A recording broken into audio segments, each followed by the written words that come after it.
Jugar con una vida humana es lo más cruel del mundo.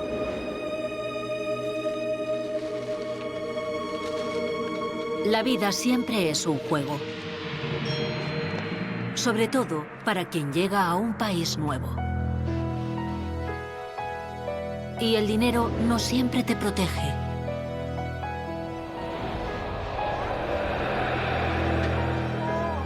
De hecho, puede suponer un riesgo mayor.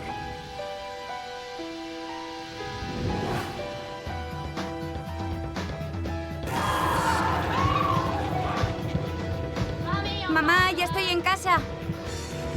Porque vayas a donde vayas, tu antiguo país nunca está lo bastante lejos. ¡Selina! ¡No! ¡Selina! ¡Selina!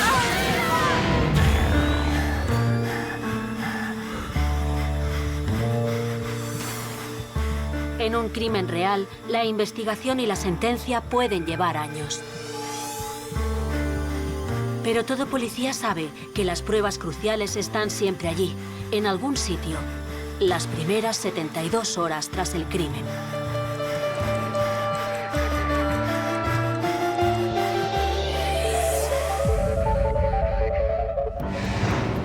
Vancouver, Columbia Británica, 1998. El inspector Gordon Black está montando rápidamente un equipo de operaciones para investigar el terrible secuestro de Selina Fong, una chica asiática de 18 años. Cuando nos encomendaron esta investigación, ya habían pasado 6 horas y media desde que se había producido el secuestro. Black no tiene ni idea de por qué la familia ha esperado tanto para avisar a la policía. Ha enviado a 2 agentes encubiertos a casa de los Fong. Stu McDonald será sus ojos y sus oídos con la ayuda del traductor Alan Lai. La madre de Selina, Mickey Fong, casi no habla inglés, por lo que cuenta la historia en cantonés. Dice que todo empezó inocentemente cuando alguien llamó al timbre. Un repartidor estaba en la puerta con un regalo para Selina. Pero él y 2 hombres más han entrado en la casa por la fuerza. Estaba tan asustada que se quedó paralizada en ese momento. Se la llevaron al dormitorio de arriba, donde la ataron y le quitaron la ropa.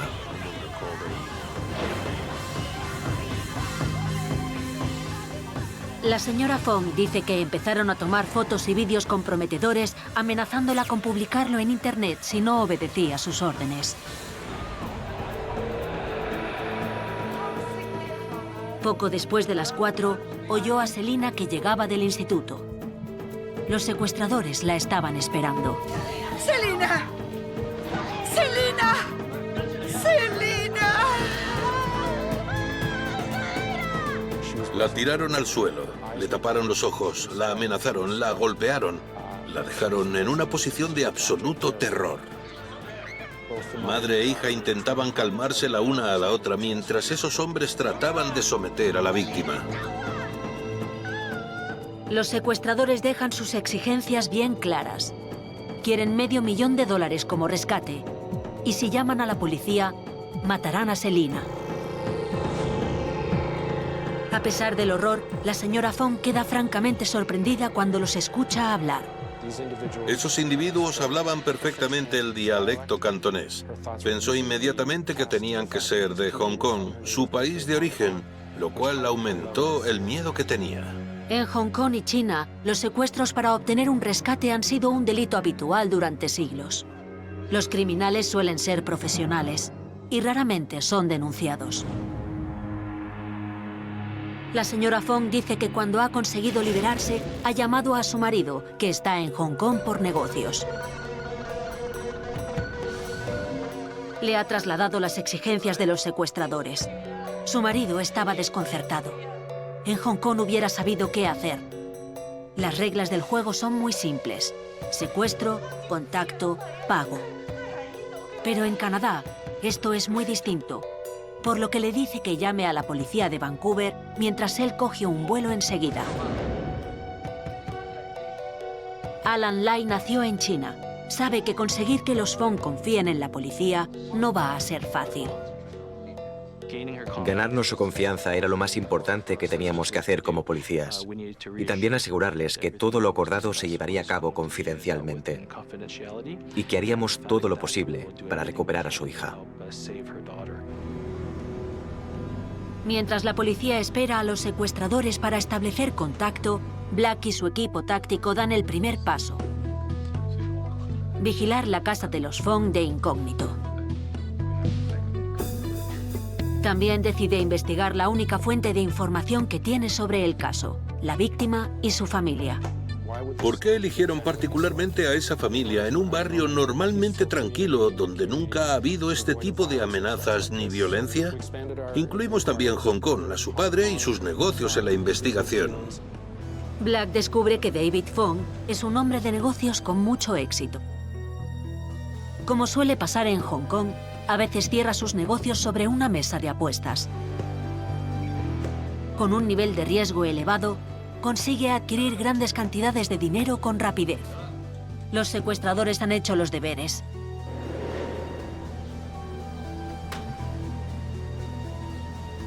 David Fong tarda 24 horas en llegar a Vancouver. Ya tiene parte del rescate, más de $100.000 en efectivo. Él será quien se comunique con los secuestradores cuando contacten con ellos.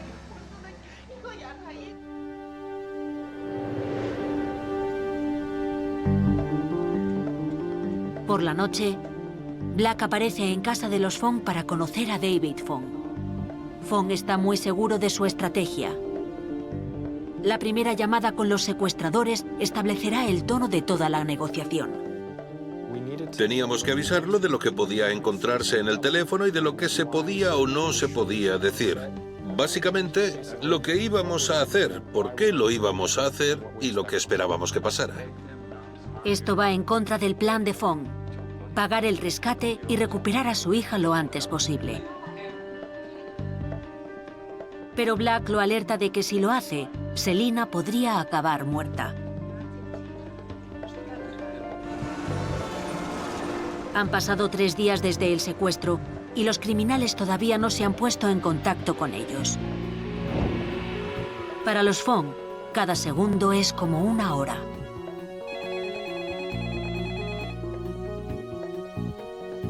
Sonó la primera llamada y el padre cogió el teléfono. Estaba muy afectado y disperso. Solo le preocupaba recuperar a su hija sana y salva. Conectan la comisaría de Black con la casa de los Fong. Quien llamaba era un hombre y resultaba evidente que hablaba a través de un dispositivo de distorsión de voz. Fue muy directo, no tenían interés en negociar con el padre. Solo habló él para decirle que así es como iban a funcionar las cosas. Los secuestradores dictan los términos. O David les paga $500,000 inmediatamente, o Selina morirá.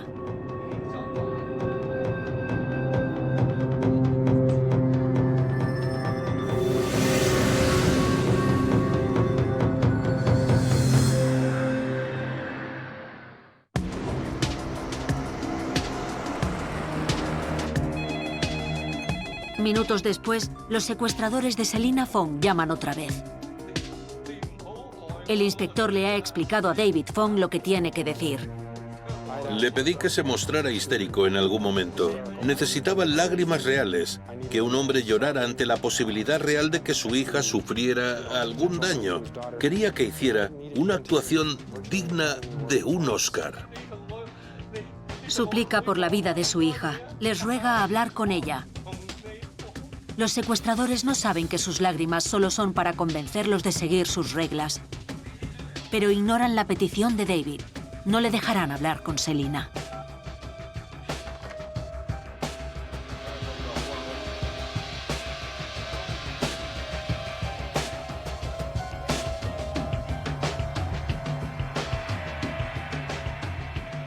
Sus padres y la policía no saben el calvario por el que está pasando.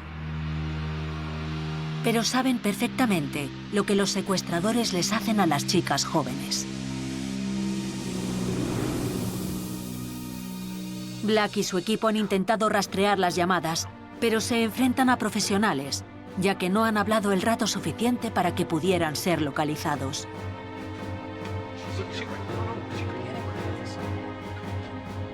Además de monitorizar las llamadas, también tienen a una red de agentes de incógnito alrededor de la casa de los Fong. Había agentes apostados por todos los flancos de la casa, otros dentro de vehículos y también unidades preparadas para seguir a cualquiera que se acercara, ya fuera un vehículo o alguien a pie. Los informes de vigilancia no muestran nada fuera de lo normal.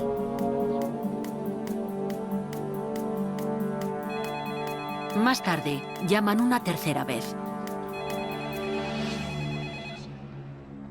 Los secuestradores le dan a David Fong sus instrucciones, que se prepare para pagar el rescate en cualquier momento, dentro de las siguientes 48 horas. Insistieron en que se fuera de la casa en breve, llevara una gran cantidad de dinero a un punto específico, lo dejara allí y se fuera, y le devolverían a su hija a su casa poco después. Con cada llamada y cada hora que pasa, David está más convencido de que debe resolver esta crisis a su manera.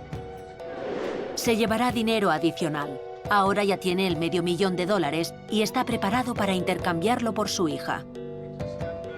Black tiene que insistir en seguir con el plan, es decir, demorar el pago del rescate y continuar negociando hasta que tomen el control de la situación.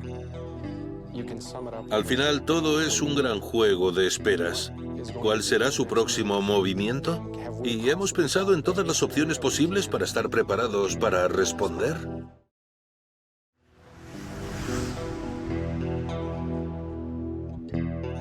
Cuatro días después del secuestro, los culpables llaman en mitad de la noche. Quieren informarles del lugar donde deberán dejar el dinero del rescate.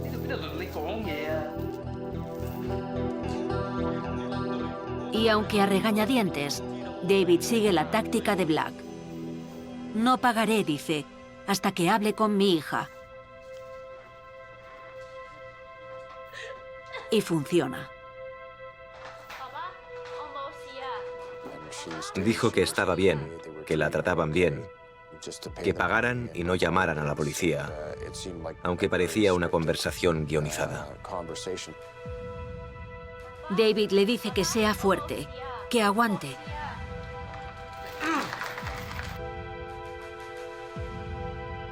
Oír la voz de Selina ha sido un gran alivio para David Fong, pero quiere olvidarse de la estrategia policial más que nunca. Momentos después, los secuestradores vuelven a llamar. Ahora que le han dado la prueba de que Selina está viva, quieren el dinero.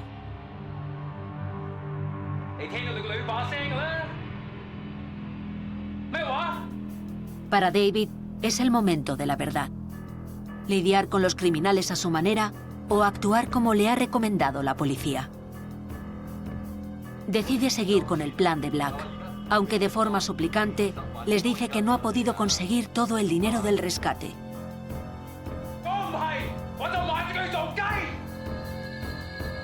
La furia de los secuestradores provoca un momento de absoluta desesperación en David Fong. ¿Y si esa farsa acaba con la muerte de su hija?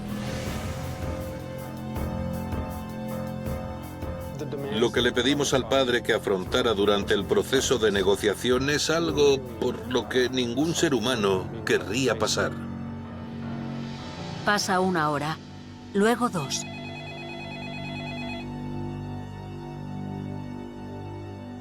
Los secuestradores han aceptado reducir el rescate en $100,000.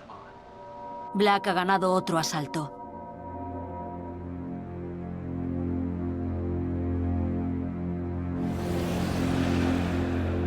Pero esa noche, sin que la policía lo sepa, los secuestradores deliberan.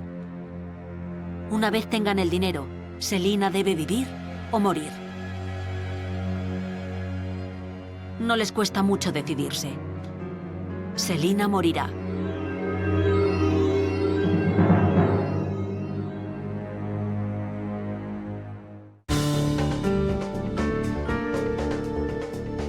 Black se prepara para lo que se supone que será el último enfrentamiento con los secuestradores.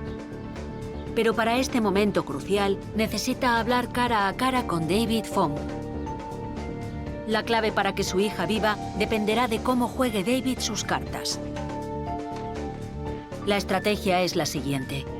Cuando llamen, David debe negarse a pagar el rescate a menos que lleven a Selina al punto de encuentro para intercambiarla por el dinero allí mismo.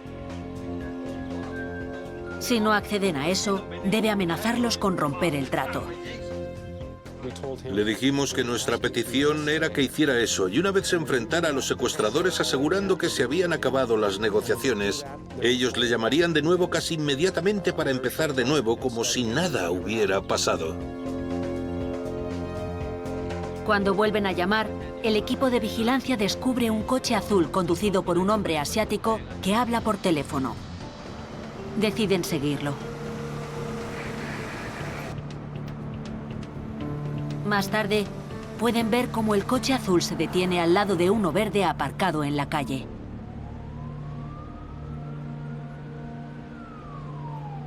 El conductor del primer coche se cambia con el del otro, que también es asiático, y se marchan los dos. Persiguen a ambos coches.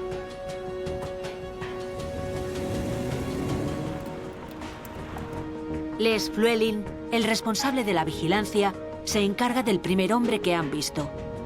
Llegan a un aparcamiento desierto. Se detiene solo un momento y se vuelve a ir.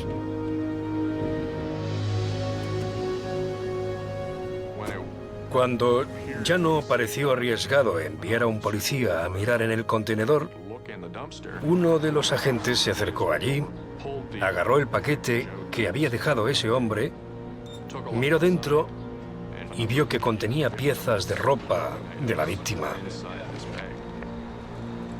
La policía ya sabe que han descubierto a 2 de los 3 secuestradores y le están pisando los talones a uno de ellos.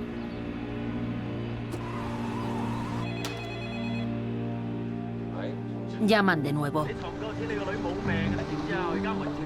La actuación de David en el teléfono ha sido efectiva. Los secuestradores aceptan llevar a Selina al punto de encuentro. Pactan la reunión en 1 hora.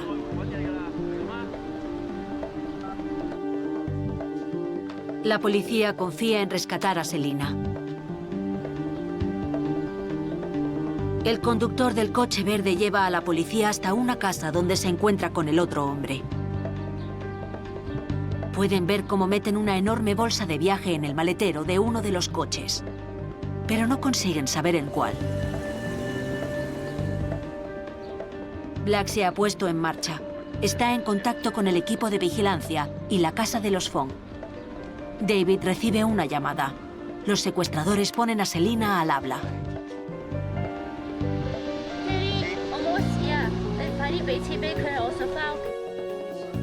Parecía más débil, tanto en la voz como en el ánimo. Se notaba claramente que no la estaban tratando bien y que se estaba quedando sin fuerzas. La policía sabe que Selina está en uno de los coches a los que siguen. ¿Pero en cuál de ellos? Basándose en la triangulación telefónica, se deciden por el coche azul. Ordenamos que detuvieran el primer vehículo. Los Fong pueden oír por radio cómo se produce la detención. Todos los canales de radio eran un caos. La mayoría de agentes se dirigieron al vehículo donde creían que estaba la víctima.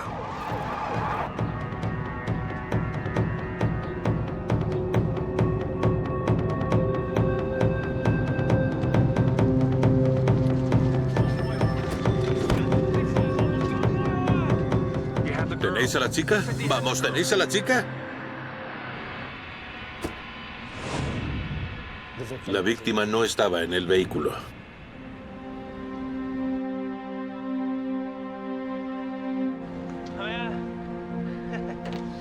El inspector Black se pregunta si ha sentenciado a Selina a muerte una vez han revelado que la policía está implicada. ¡Vamos! Pero Fluelin todavía sigue al segundo coche.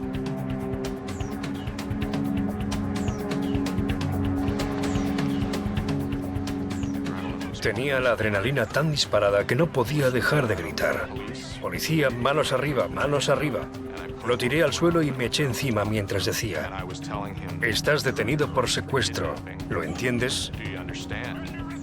Fue entonces cuando dijo: está en el maletero. El compañero de Llewellyn encuentra una bolsa de viaje, pero no se mueve.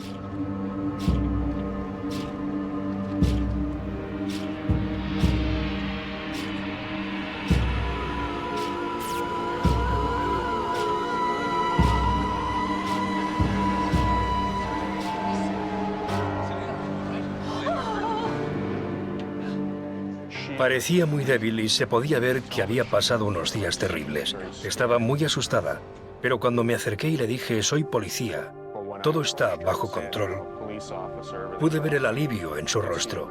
Sabía que por fin había terminado todo aquello. Cubrimos toda la gama de emociones con frustración, ira, lágrimas y la alegría final de haber conseguido rescatar a esa joven como equipo. Ninguno de nosotros podrá olvidar su implicación en este caso mientras viva. Pero todavía queda algo sin resolver. Era todo demasiado perfecto, estaba demasiado bien planeado y bien ejecutado. Creemos que ahí fuera hay un nivel superior. Seguramente crimen organizado, tal vez conectado con las actividades de esa banda. La policía acusa a Gary Chong y Chi Wai-chan de secuestro. Los condenan a 14 años de cárcel a cada uno. No revelaron la identidad del tercer hombre. El líder de la banda sigue suelto.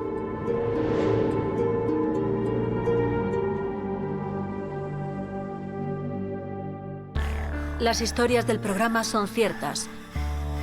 Los policías y los forenses han trabajado realmente en el caso. Los nombres de las víctimas son ficticios. Los nombres de los criminales son reales.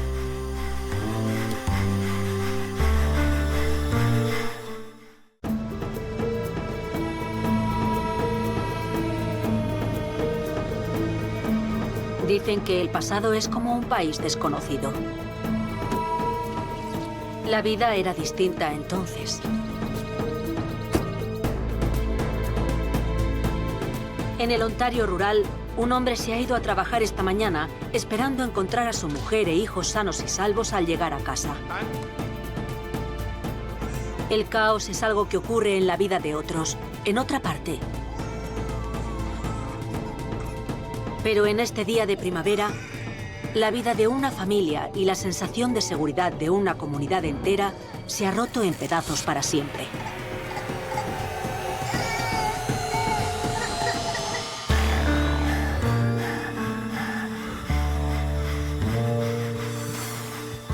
En un crimen real, la investigación y la sentencia pueden llevar años. Pero todo policía sabe que las pruebas cruciales están siempre allí, en algún sitio, las primeras 72 horas tras el crimen.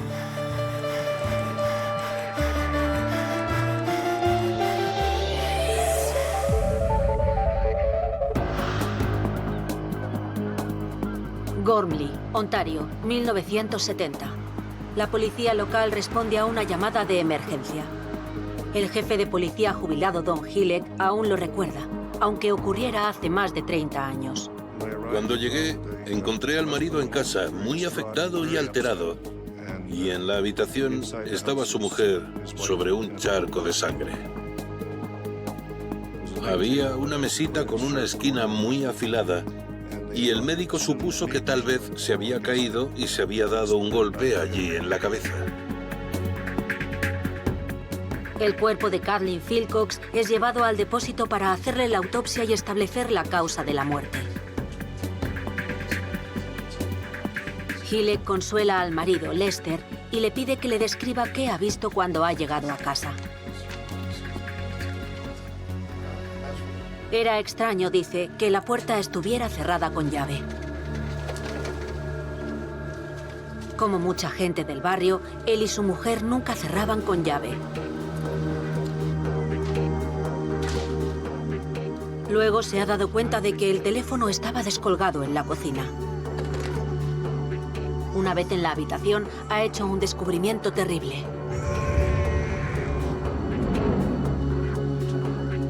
Hilek es policía en una pequeña ciudad donde los crímenes violentos son extremadamente raros.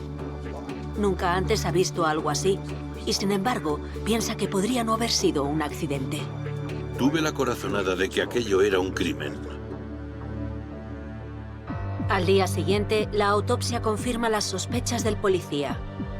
Kathleen Philcox ha sido violada y asesinada por varios disparos. El patólogo recoge 7 balas del calibre 22, 2 en la espalda y 5 en la cabeza. Para el policía, que se hayan disparado 7 balas es significativo.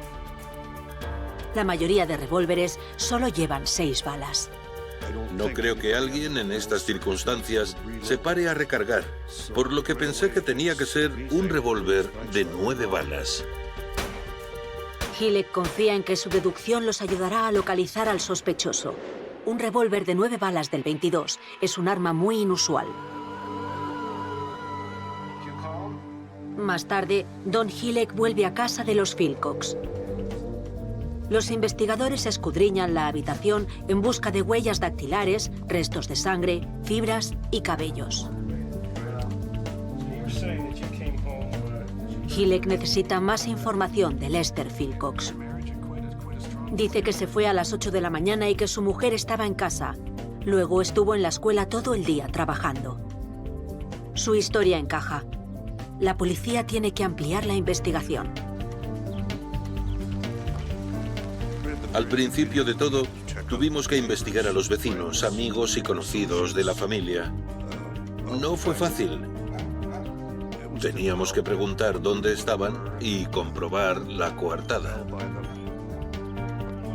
La policía interroga a toda la comunidad y pide muestras de sangre a los hombres de la zona. Serán comparadas con el grupo sanguíneo del atacante. En 1970, las pruebas de ADN aún no se habían desarrollado. Los laboratorios usaban lo que se conoce como sistema AB0. Un método simple que no puede identificar al asesino, pero sí reducir el número de sospechosos. La muestra de semen de la víctima muestra que la sangre del atacante es del grupo A. Días después, Hilek y su compañero siguen peinando el vecindario. Pero algunos residentes están tan asustados por el homicidio que no ponen las cosas fáciles. No abrían la puerta si no ibas con el uniforme. Hablábamos con ellos a través de alguna ventana muchas veces. Que te entren en casa y te disparen tantas veces en una zona rural es... bueno, cuesta de creer. Mucha gente empezó a comprar armas y a aprender a disparar. Todos estaban aterrados.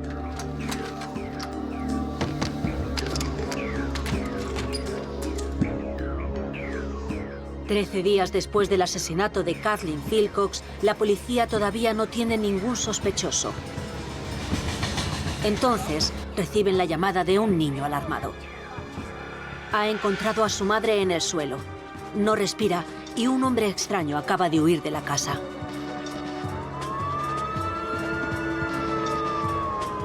Un segundo homicidio. Esta vez, la Policía Provincial de Ontario se encarga del caso. El inspector Don McNeil habla con Ben Rickman, de 8 años. Ben le explica lo que recuerda. Estaba en su habitación jugando cuando llamaron y su madre abrió la puerta. Su madre entró en la habitación y le dijo que había un hombre que tenía a su hijo enfermo en el coche y necesitaba usar el teléfono. Después, oyó lo que pensó que eran petardos dentro de casa, fue y se encontró a su madre en el suelo. Ben vio sangre en su espalda, pero no entendió qué había ocurrido. Entonces oyó a alguien detrás de él. El hombre lo miró directamente a los ojos. Elaine Rickman es declarada muerta en la escena y se la llevan al depósito.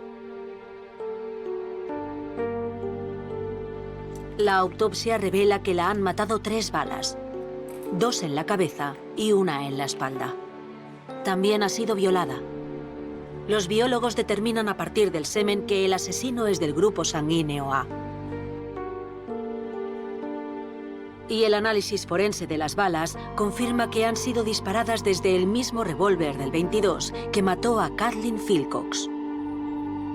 Existe una conexión clara entre los dos homicidios. El inspector McNeil tiene que considerar una hipótesis perturbadora. Algunos pensaban, ¿será el primer asesino en serie de Ontario? Si es un asesino en serie, ¿la policía podrá detenerlo antes de que vuelva a atacar?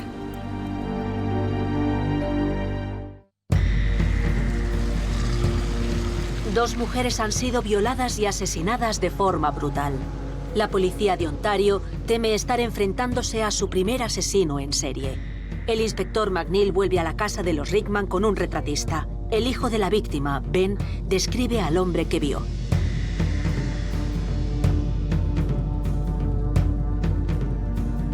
Pero el padre de Ben está aterrorizado por ese terrible ataque. Ben ha visto al asesino de su madre y su padre teme que ya no esté seguro en su casa. Lo deja en casa de unos familiares. Mientras, la Policía Provincial de Ontario prepara al equipo de búsqueda más grande que haya visto la provincia jamás. Como resultado del anuncio que se publicó en los periódicos, nos llegaron un mínimo de 5.000 avisos que teníamos que comprobar. Mientras el equipo investiga cada uno de los avisos, McNeil trata de encontrar una conexión entre las dos víctimas. Ambas víctimas eran enfermeras. Habían trabajado en el mismo hospital y habían estudiado juntas, pero no pudimos encontrar ningún otro denominador común entre ellas. Los dos maridos eran profesores y, de nuevo, no había ningún otro tipo de vínculo entre las dos familias. A pesar de las similitudes insólitas entre las familias, la policía no consigue hacer una conexión directa entre ellos que pueda ayudarlos en su búsqueda. Las semanas se convierten en meses. Los avisos de la población se agotan y la investigación se ralentiza. Después de un año, el equipo se disuelve, pero el caso sigue abierto. 3 años después de los asesinatos, de repente aparece una pista. McNeil recibe una llamada anónima que dice que investiguen a alguien llamado Scott Wilson. Al parecer, Wilson le ha confesado a un amigo que estuvo involucrado en algo terrible durante la época de los homicidios. Ese hombre estuvo actuando de forma extraña y, como resultado de su comportamiento, fue ingresado en un hospital psiquiátrico. Con Scott Wilson encerrado en el centro, la policía se acerca a su propiedad, justo al final de la calle donde ocurrió uno de los asesinatos. No encuentran a nadie, pero la puerta está abierta. Dentro encuentran un ataúd de niño, sin duda hecho a mano. También unas cuantas armas, como un rifle de 7,7 milímetros. No es el revólver de 9 balas del 22 que están buscando, pero es una muestra de que al hombre le gustan las armas poco comunes. El inspector McNeil visita a Wilson en el psiquiátrico. Tiene una enfermedad mental causada por el exceso de alcohol durante años. Le habían informado de que siempre había sido un borracho gruñón y violento. Cuando McNeil habla con él, nada de lo que dice es coherente. Es frustrante, pero McNeil consigue que Wilson le dé una muestra de saliva para analizar. La policía también recoge una muestra de cabello, esperando que coincida con el que encontraron en la escena del crimen. Llegan los resultados de la saliva.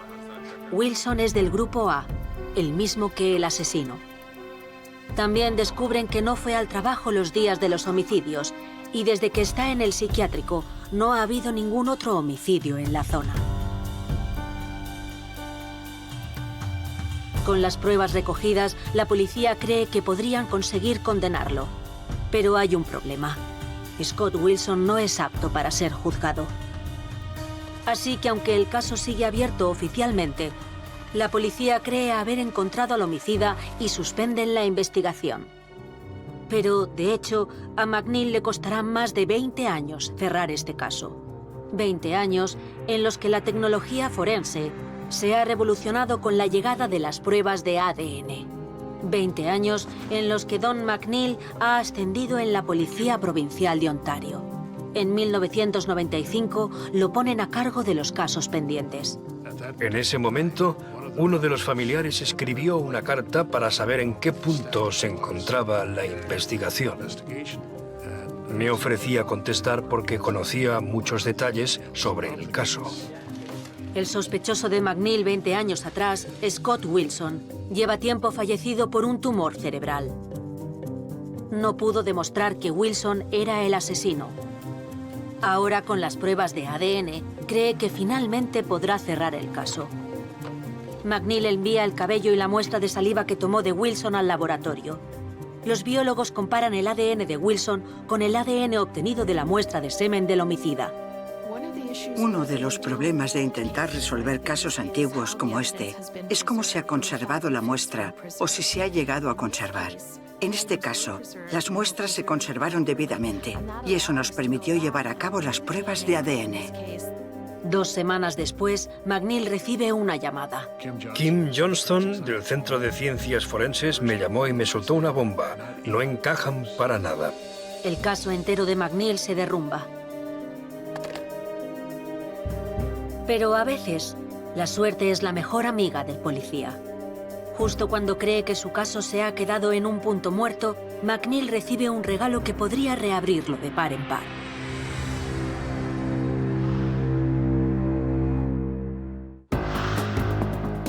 «25 años después de 2 asesinatos con violación sin resolver, el inspector Don McNeil tiene una nueva y misteriosa pista que investigar. Una prueba que ha descubierto en el expediente de un caso de un atracador llamado Ron West. Poco después de su detención, la casa de West se vendió. Cuando los nuevos propietarios la reformaron, se encontraron con unas cajas de joyas escondidas en un falso techo, junto con un permiso de armas para una pistola de 9 balas del calibre 22. Los registros muestran que West vendió la pistola en 1972. McNeil se pregunta por qué West querría guardar un permiso de armas caducado.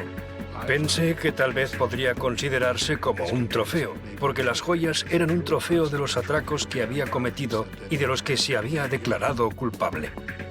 McNeil necesita más información sobre Ron West. Ahora está en la cárcel cumpliendo su condena de 8 años por atracos con violencia. En el momento de los homicidios, en 1970, West era un agente de policía en la 53ª División de Toronto. McNeil también halla que Ron West conocía la zona de los asesinatos porque había crecido allí. McNeil reabre el caso oficialmente y reúne a un equipo para investigar al nuevo sospechoso. Uno de los agentes principales es John Smith. Como West trabajó en la policía del metro de Toronto en 1970, tuvimos que interrogar a todos los agentes que trabajaron en la 53ª División de la Policía del Metro de Toronto en esa época. Muchos de los antiguos policías con los que habla Smith no recuerdan mucho a West, pero uno de ellos sí. No destacaba, pero no se escondía. Le gustaban los buenos chistes, de hecho los contaba él.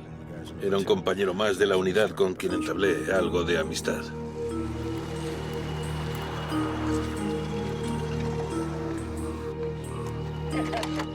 Ron West y Keith Rogers solían pasar juntos sus días libres. Rogers recuerda un día de 1970 en particular, unos meses después de los homicidios. Estaban en la granja de la familia de West haciendo prácticas de tiro. Se le quedó grabado en la memoria porque West usaba una pistola de 9 balas. Nunca había visto un revólver de 9 balas del 22. Siempre pensé que solo podían llevar 6, por lo que me sorprendí mucho y lo usé para disparar a unas latas vacías. Enterarme 30 años después de que era sospechoso de un doble asesinato fue... bueno, me dejó pasmado. Madre mía.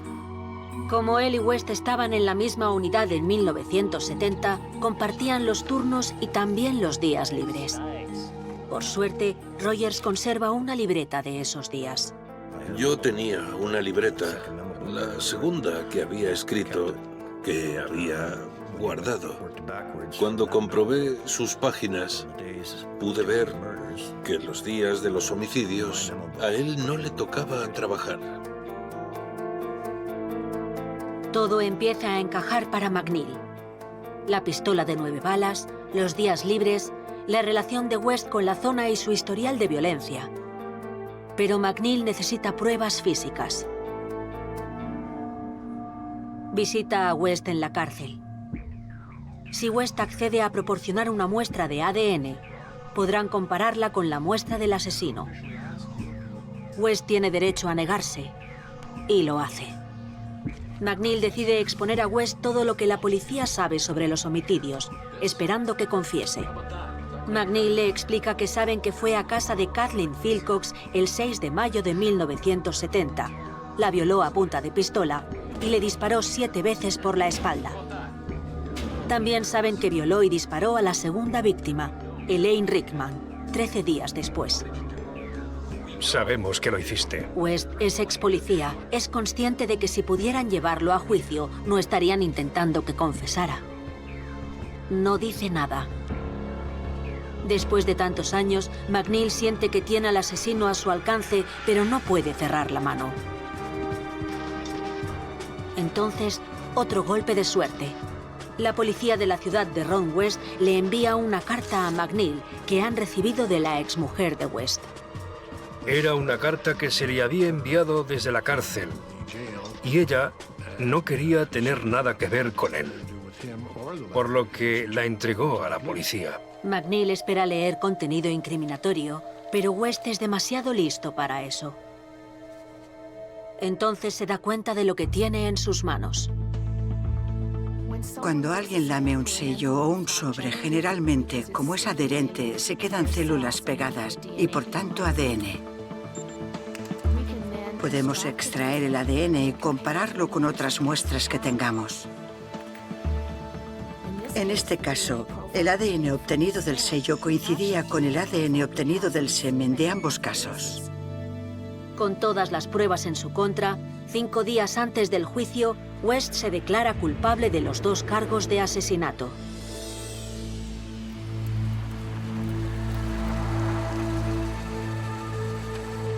Pasaron 30 años desde el inicio de la investigación.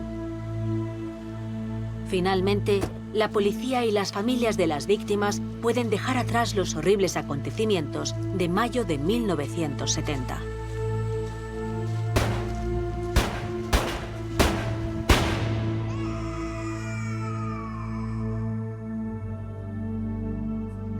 En el juicio se leen las declaraciones de los hijos de las víctimas de West. Se revelan los efectos del trauma que les causaron los asesinatos. Acosados por pesadillas e incapaces de confiar en nadie ni mantener relaciones estables, los 2 chicos han vivido toda su vida con miedo. Mientras el agente Smith se lleva a Ron West hacia la cárcel después del juicio, le hace una pregunta que le ha estado atormentando. Le pregunté por qué no había disparado también a los niños. Su respuesta fue: ¿quién mata a unos niños? Y yo le contesté: ¿quién mata a la madre de un niño de 8 años o de 18 meses para dejarlos huérfanos de madre para toda su vida? Para eso no tuvo respuesta. Ron West fue condenado a 2 cadenas perpetuas, una por cada homicidio. Las historias del programa son ciertas. Los policías y los forenses han trabajado realmente en el caso. Los nombres de las víctimas son ficticios. Los nombres de los criminales son reales.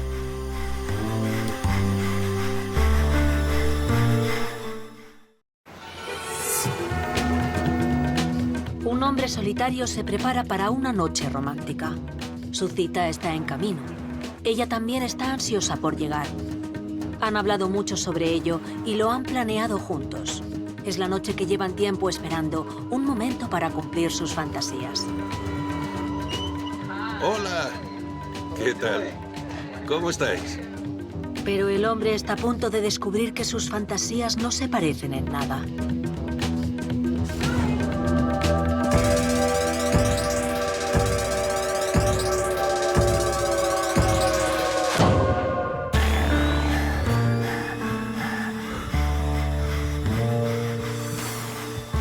En un crimen real, la investigación y la sentencia pueden llevar años.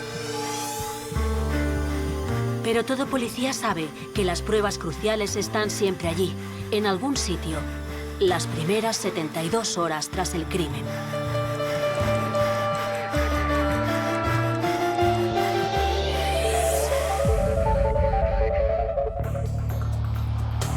Houston, 1995. Dos mujeres están robando a Yalna Mir. Trabajan como profesionales. Parece que esto ya lo han hecho antes. Pero esta noche cometen un grave error. Han traído a un novato para vigilar a la víctima. Se bebe la mezcla que han preparado para dormir a Yal y queda fuera de combate. Yal llama a la policía antes de que las mujeres hayan podido borrar su rastro.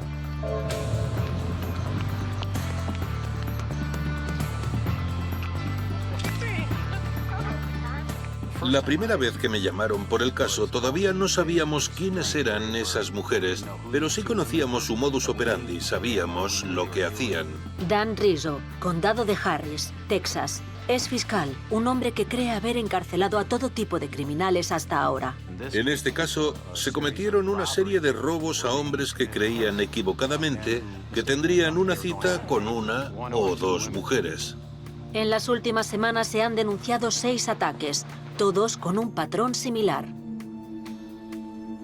En un servicio de citas telefónicas, buscaron una categoría que fuera un poco más excéntrica, pensando que si robaban a esa gente, sería menos probable que las denunciaran a la policía.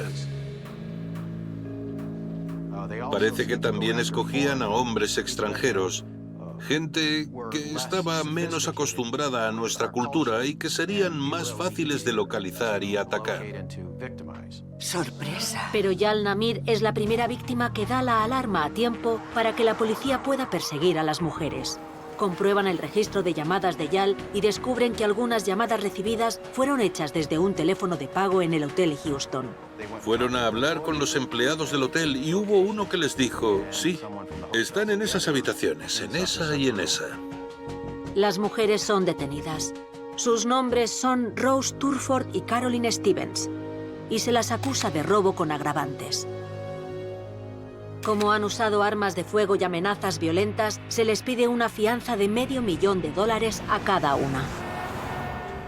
Las mujeres la firman y se van. Nancy Smith trabaja para una empresa fiadora responsable de garantizar la fianza y de asegurar que las mujeres no huyan de Houston y que se presenten al juicio. Les impone condiciones estrictas para asegurarse de que no se irán de la ciudad. Las condiciones que les pusimos fueron que debían hacerme una llamada de teléfono al día. 2 veces por semana tenían que venir a la oficina y sentarse conmigo para ponerme al día. Parte del acuerdo implicaba que Rose y Caroline no podían comunicarse entre ellas.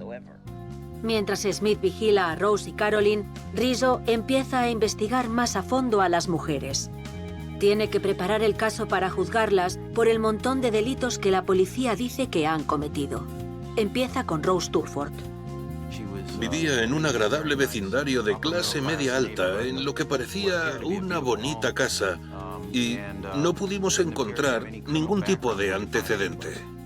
Del mismo modo, la vida de Caroline siempre ha estado lejos del mundo del crimen.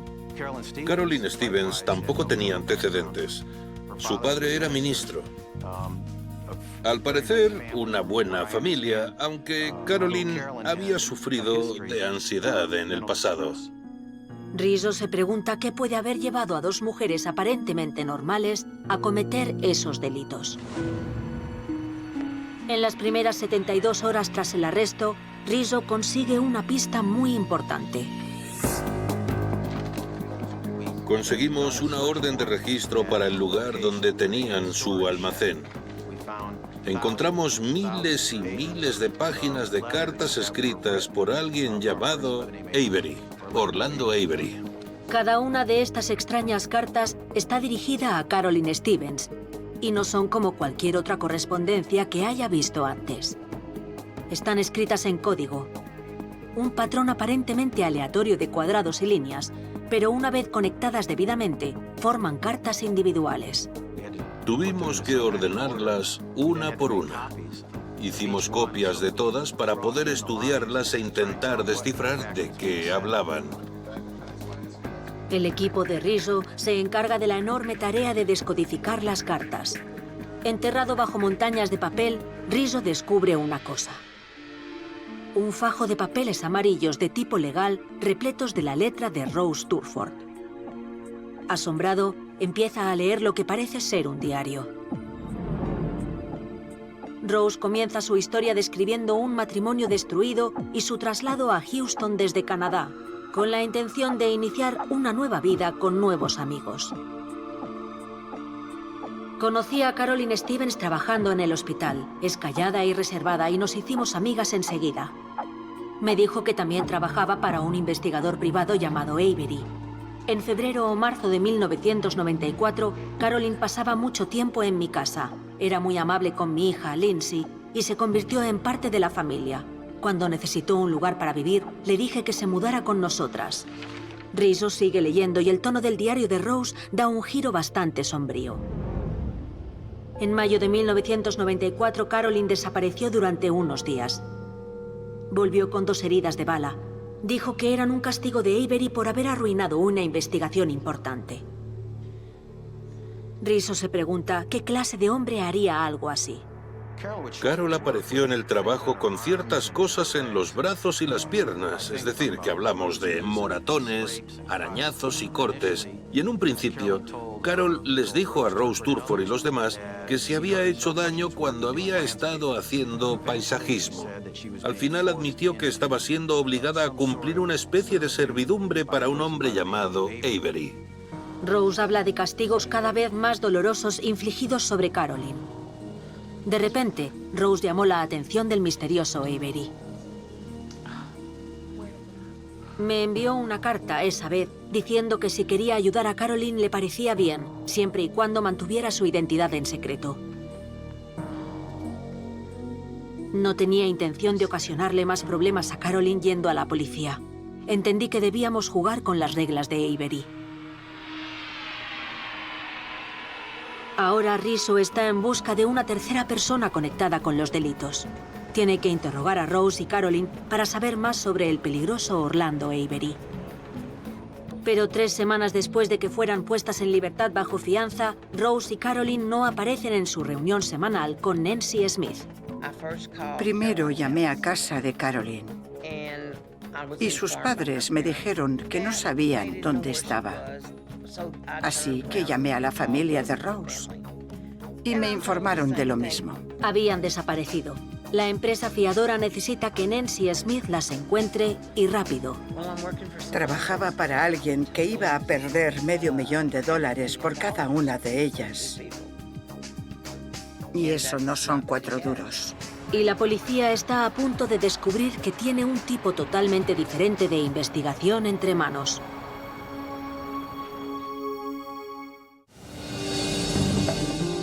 Rose Turford y Carolyn Stevens han sido detenidas por una serie de robos con violencia en Houston, Texas. Ahora se han volatilizado. La única pista de su desaparición es una nota escalofriante encontrada en la cama de Rose. He venido a recuperar a mis chicas. Firmado, Orlando Avery. Nancy Smith intenta localizar a las chicas a toda costa para garantizar su $500,000 de fianza por cabeza. Dan Rizzo, el fiscal del caso, se une a la búsqueda de las chicas, ahora fugitivas ante la ley. Se las había visto por todo Canadá, así que creíamos que estaban en ese país, de donde Rose era originaria. En su diario, Rose dice que Avery es un criminal internacional. Y por lo que parece, ahora ha secuestrado a las chicas y las ha sacado del país. Rizzo sigue investigando el diario por si encuentra alguna conexión con Canadá, pero descubre más pruebas del inquietante control de Avery sobre Carolyn. Empezó a llegar de los encuentros con Avery llena de tatuajes. Se podían quitar frotando vigorosamente, y Avery les decía a las chicas que las marcas debían desaparecer en un cierto periodo de tiempo o volvería a castigar a Carolyn de forma más severa. Finalmente, una noche Rose se enfrentó cara a cara con su pesadilla.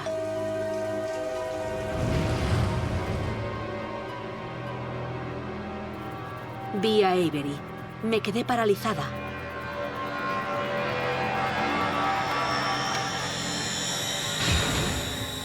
Me miró con calma y luego se fue. Desde entonces, Rose supo que Avery las vigilaba de cerca. Avery marca su estatus conduciendo su limusina hasta mi casa con frecuencia. No se detiene ni dice nada, simplemente baja la ventanilla para que vea que es él quien pasa por allí. Rizzo se da cuenta de que Avery tenía a las chicas en sus garras mucho antes de secuestrarlas y controlaba todos sus movimientos. Siempre era Carolyn quien se comunicaba con él en persona, pero le enviaba las cartas a Rose, siempre dirigidas a ella, para decirle qué tenían que hacer. En caso de que las chicas intentaran escapar, Carolyn reveló que Avery la obligó a instalar dispositivos de seguridad en casa de Rose. El diario de Rose detalla una relación triangular cada vez más perturbadora entre Carolyn, Avery y ella. Los castigos que Carolyn recibe de Avery son cada vez más intensos y crueles. Le pedí a Carolyn que me mirara y cuando lo hizo pude ver el dolor, el miedo y la confusión en sus ojos. No aparté mi mirada de la suya y le dije que lo arreglaría. Su respuesta fueron unas lágrimas y un susurro. Ojalá. Pero Rose es incapaz de proteger a Carolyn o a ella misma del influjo de Avery. Cuando intenta alejarse, él les demuestra su poder sobre sus vidas llevándose a la hija de Rose, Lindsay, del jardín de su casa.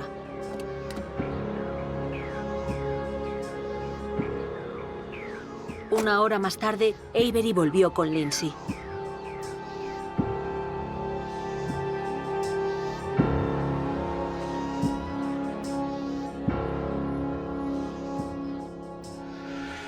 Dijo que no podía detenerlo, que se llevaría a quien quisiera cuando quisiera. Se alegraba de que fuera lista y no hubiera llamado a la policía, porque de haberlo hecho, no volvería a ver jamás a las chicas. Rose deja aterradoramente claro que su vida ha caído completamente bajo el control demoníaco de Avery.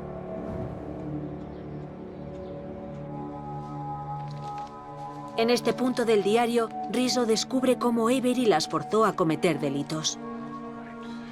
Rose escribe que ya no está satisfecho con solo controlarlas física y mentalmente. Ahora quiere dinero. Y eso significa que tiene otra tarea en mente para Rose y Carolyn. Avery lo llamó el juego del robo. Envió a Rose y Carolyn a un hotel en Las Vegas, donde les indicó que comenzaran el juego robando a un huésped del hotel. Un hombre se acercó. Ya estaba bastante borracho y me dijo que quería practicar sexo conmigo. Habló de dinero, pero le dije que no era una prostituta, solo quería pasar un buen rato. Tenía la fantasía de estar con dos mujeres, por lo que le seguimos el juego. Pero todo se complicó. Carolyn se hizo daño con la pistola Taser que llevábamos. Gracias a Dios el tipo estaba tan borracho que se quedó dormido. Ni siquiera se enteró de que le robamos. Avery dijo que éramos patéticas y que teníamos mucho por aprender. Avery interviene y decide sofisticar el juego del robo. Le dijo a Rose que usara un servicio de citas por teléfono. Tenía que centrarse en hombres que mostraran interés en alguna de las 3 categorías siguientes: aventura exótica, cumplir sus fantasías o 3 no son multitud. Era trabajo de Rose concertar las citas con los hombres adecuados. Rose Durford hablaba con ellos para saber si tenían una casa o para hablar de su coche, básicamente de forma sutil, enterarse de si trabajaban o no, si tenían posesiones o no, posesiones que mereciera la pena robar.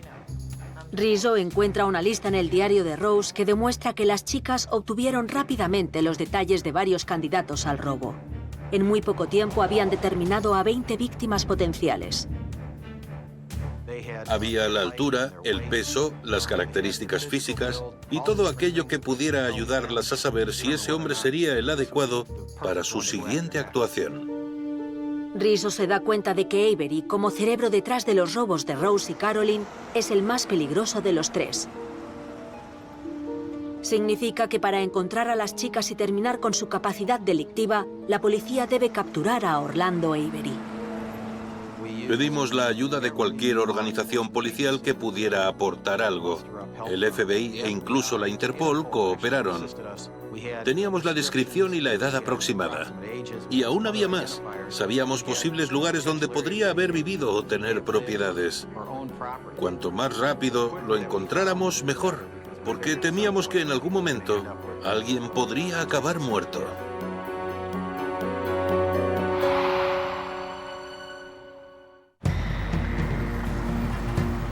La policía lleva siguiendo la pista de Rose Durford y Caroline Stevens casi 6 meses.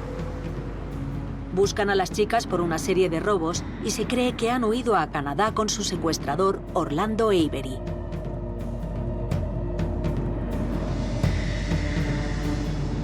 Pero cuando alguien informaba de que las había visto, nunca mencionaban a un hombre con ellas. Para Rizzo, que Avery las controlara desde la distancia no tenía mucho sentido. Me parecía muy improbable que un criminal internacional se comunicara con ellas a través de miles de páginas con impresiones xilográficas para que hicieran cosas que no tenían ninguna lógica. Si Orlando Avery no maneja los hilos, ¿qué está ocurriendo? La respuesta podría estar cerca. Nancy Smith empieza a acercarse a Rose y Caroline. Fuimos 2 veces a Canadá, después de examinar todas las posibilidades aquí. Fuimos a Montreal porque habían visto a las chicas allí. Ahora ya son más que conocidas.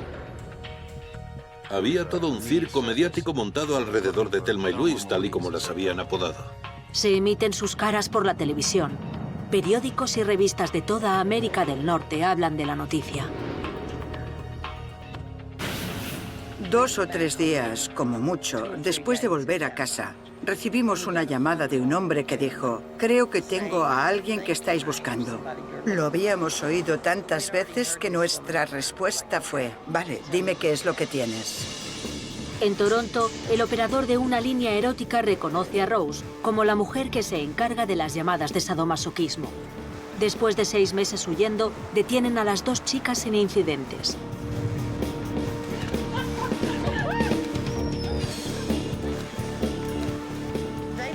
No pararon de reírse en todo el rato.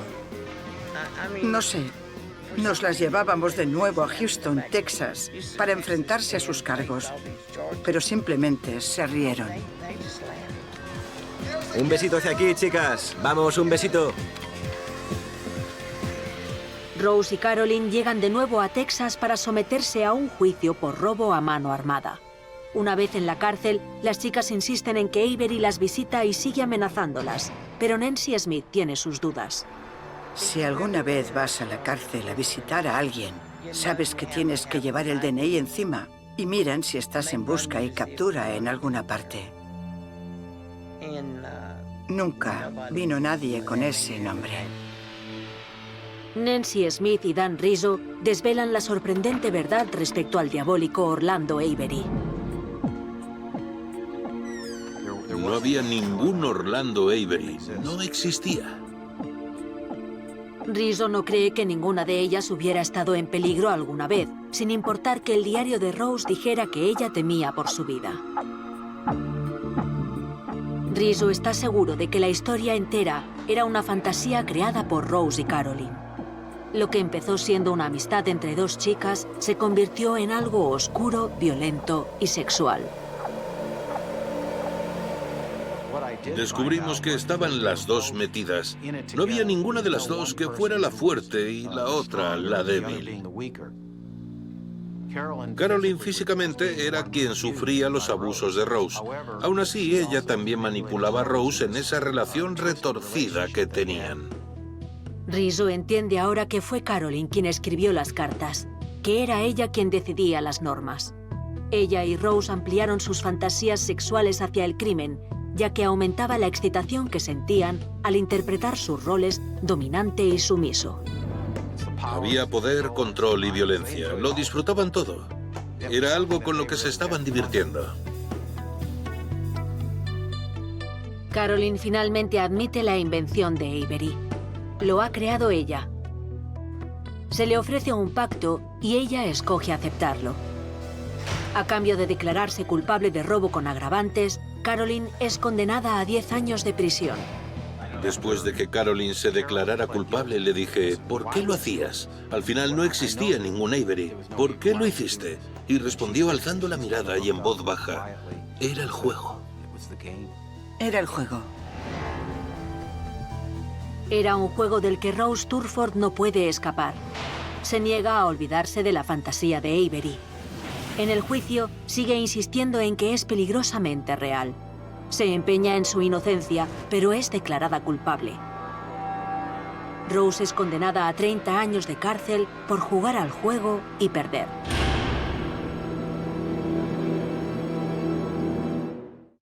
Las historias del programa son ciertas. Los policías y los forenses han trabajado realmente en el caso. Los nombres de las víctimas son ficticios. Los nombres de los criminales son reales.